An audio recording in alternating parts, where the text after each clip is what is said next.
Hello and welcome to another video from Minus Touch Toys, Games, Collectibles.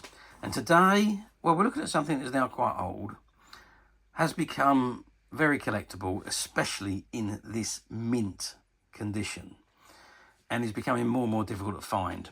We are looking at the 1985 Doctor Who annual, which was the 21st anniversary issue, and it was released in late 1984 for the upcoming 1985 year. And it obviously starred Colin Baker as the Doctor. Was based on the very, very popular Doctor Who television series, the classic series this was, that aired from 1963 to 1989.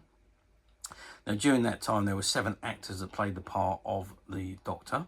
So the very first actor was William Hartnell, who played the Doctor from 1963 through to 1967. And then there was Patrick Troughton, who played the Doctor for 3 years, 67 to 1970.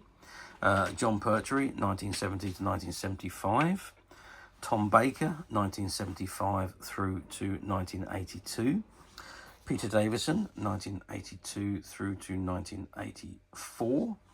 And Colin Baker, 1985 through to 1987. And then finally, Sylvester McCoy was 87 to 89 before the series was cancelled by the BBC due to declining ratings, as they put it. So it's put on hiatus there. There was a Doctor Who movie produced in 1996 which starred Paul McGann as the Doctor and features Sylvester McCoy. Sylvester McCoy regenerates into Paul McGann. And then, of course, we all know the history of the returning Doctor Who series in 2005. It starred Christopher Eccleston on its return. But this is all based on the classic Doctor Who series. And this annual, being the 21st anniversary year, was the year when Colin Baker was the Doctor. And this is the annual in front of us. And it says BBC TV Doctor Who annual 21st anniversary year issue, and it's got the World Distributors logo on the bottom right hand corner. So let's just, and there's obviously the image of Colin Baker as the 6th Doctor. Let's spin it over to the back, and we've got exactly the same image on the back. It says Doctor Who annual at the bottom, and you've got the ISBN number at the top and the barcode. On the spline, it says the Doctor Who annual 1985, and again, you've got the World Distributors logo at the bottom. Okay, that's the covers. Let's open it up and have a look inside. Okay, so I've opened the annual up, and this is the first page on the inside. Now, you may have to bear with me on these pages because this is a Unsold Shop Stock annual, and it has never been opened and read before. I've only had the front cover open like this, so that the pages may need to be held because they would have a tendency to try and close because they've never been opened before. Anyway, this is the inside of the front cover, and it says BBC TV Doctor Who annual, and there's an image of Colin Baker standing outside the TARDIS at the bottom, surrounded by different aliens by the looks of things. You notice on the bottom corner it's got the cover price at the time, which was £2.99. Okay, let's turn the page over and we come to the contents page. And the contents says Battle Planet, Doctor Who the Designer, Day of the Dragon, The Real Harwood, The Deadly Weed, Vorton's Revenge, Special Effects, The Time Savers, and The Mystery of the Rings. World Distributors logo, copyright 1984 by World International Publishing Limited, by arrangements with the British Broadcasting Company, all rights reserved throughout the world, published in Great Britain by World International Publishing Limited, and you've got their address details there and the ISBN number on the bottom. And there we've got an image of Colin Baker sitting on the wall outside of the TARDIS. So the very first story is called Battle Planet, and it features the 6th Doctor and Peri, and it is a full story with colour illustrations, and it runs for 1, 2, 3, 4, 5, 6, 7 pages. And then we come on to Designer, and it's all about designing the sets for Doctor Who, and that is a 1/50 scale model of a Warriors of the Deep set. And again, images from different sets of the television series that have run through the years. And there we are. So Day of the Dragon is the next story. Again, it's a full story with the 6th Doctor and Peri, and it is a full story with colour illustrations, very good illustrations as well. It's 1, 2, 3, 4, 5, 6 pages, and then we come on to the real Harewood, and it's another full story with colour illustrations, and that is 1, 2, 3, 4, 5 pages, and then we come on to the Deadly Weed, again another story with colour illustrations, and that is 2, 4, 6 pages, and then we're on to Vorton's Revenge, again another full story with colour illustrations, which is 2, 4 pages, and then we're on to the special effects as they used in the TV series. You can see a submarine there going through the ocean there, K9 as he appeared in Screen in Warrior's Gate, and so on. So different special effects going on there. That's a Warrior's Gate wall at the end, and the TARDIS and the ship that was seen in Warrior's Gate again. And there's the Merker from Warriors of the Deep. And then we're on to another story, which is the Time Savers.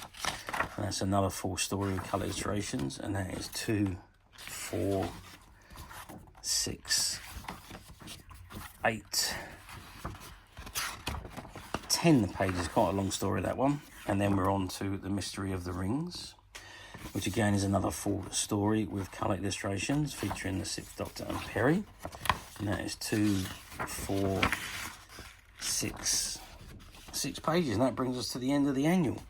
So quite a, it's only, what is that?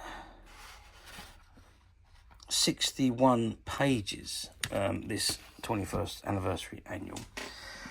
So it's quite a small book in comparison to some of the earlier annuals. Some of the earlier annuals were well over 100 pages, and obviously the fan-produced annuals were usually around about 200 plus pages. So it's a very small, and you could tell that they were coming to the end because of the number of pages were getting smaller and smaller.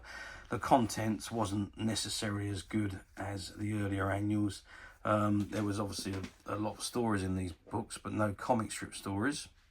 And no, not tremendous amount of other features that we had in the earlier annuals. So you can see that they were actually coming to the end, and there was only, I think, just one other annual produced after this one, which was the 1986 annual, and that brought the whole of the original run of annuals to an end. So this is the one before the last one.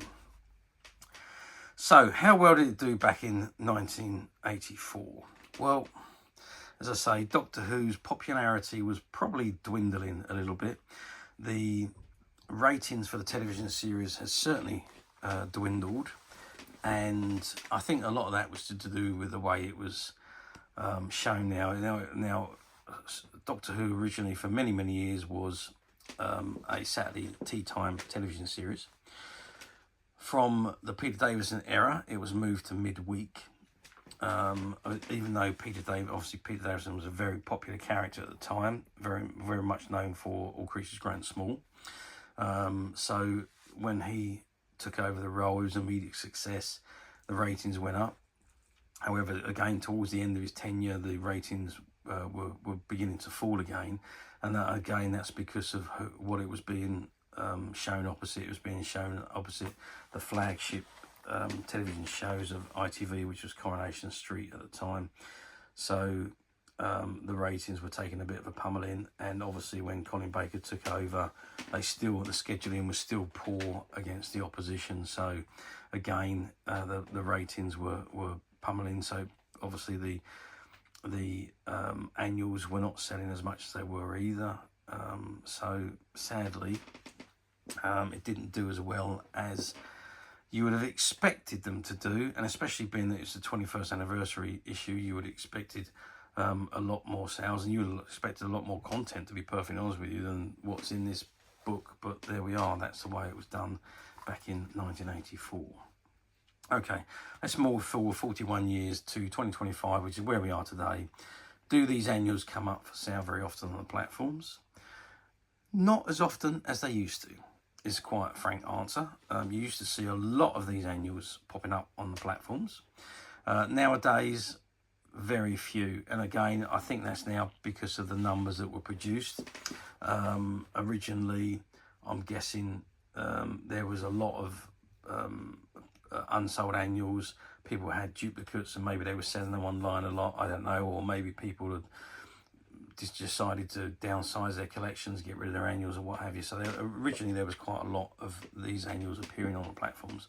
Nowadays they're quite few and far between, not as easy to find as they used to be. And with annuals, like comics and books, it's all about condition. If you want a good annual, in my opinion, it needs to be in excellent to mint condition, as is this one in front of us. And finding one like this on the platforms these days is just damn near impossible. This particular one we're looking at was part of a shop buyout. We bought out a whole shop, a toy and comic book shop, and there was a lot of annuals in there that had never been sold, and this particular annual was one of those. And as you can see, it's in mint condition, as close to mint as you would possibly get. If you went into a shop back in 1984 to buy this annual, this is exactly how you would have received it. So, to summarise, do they come up on the platform very often? Not very often, very, very few and far between. And do be careful of the condition, because somebody's idea of very good condition could be somebody else's idea of acceptable condition. So there's quite a big scope of difference there between one person's opinion and another person's opinion. So again, be careful if you're going to order on a platform. And don't forget, some of the platforms use stock images. So you might be looking at an image of an annual that looks like this, and reading the description of an image of an annual that's like this, but you may receive one that's been read, battered, torn, quizzes filled in, wear on the splines, maybe pages coming loose, I don't know. But do be careful, because if it says used on it, click the link of used and read what you're about to order. Because some of the platforms, if they don't have new, it automatically goes to the cheapest used version that you will order if you press order buy now. So be a bit careful. Alternatively, you don't need to go for any of that rigmarole. You come straight to us at Midas Touch Toys, Games and Collectibles, where what you see in front of you is exactly the item you will receive should you wish to order. And if we have different conditions, they are listed on different product numbers, so you cannot order the wrong item. You can only order what you're actually looking at. And as of today, this particular item is available to purchase on the Midas Touch website, which you can get to very simply by clicking the link below. It will take you straight to the website, where you'll be able to find this and many other vintage Doctor Who items, and many other vintage toys, games and collectibles come to that. There's over 10,000 products currently available on the website for you to view and purchase at your leisure.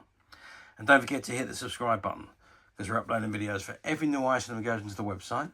There will be something for everybody, and I am absolutely positive this is something that you're not going to want to miss, because we literally have thousands and thousands of new items which we're shooting videos for and uploading on a daily basis. So if there is something in particular you're looking for, something old that you've never been able to find, something quirky that you might want to buy for a friend, or perhaps just something from your childhood that you'd like to own again to help you recuperate those long lost childhood memories, well, stay tuned, keep watching, because you never know the next item we upload could be that item you've been looking for. Okay, that is it for me on this particular item. I do hope you've enjoyed reviewing this wonderful, wonderful vintage Doctor Who 21st year anniversary issue annual with me. Thank you for watching, and we'll see you again next video. So bye for now.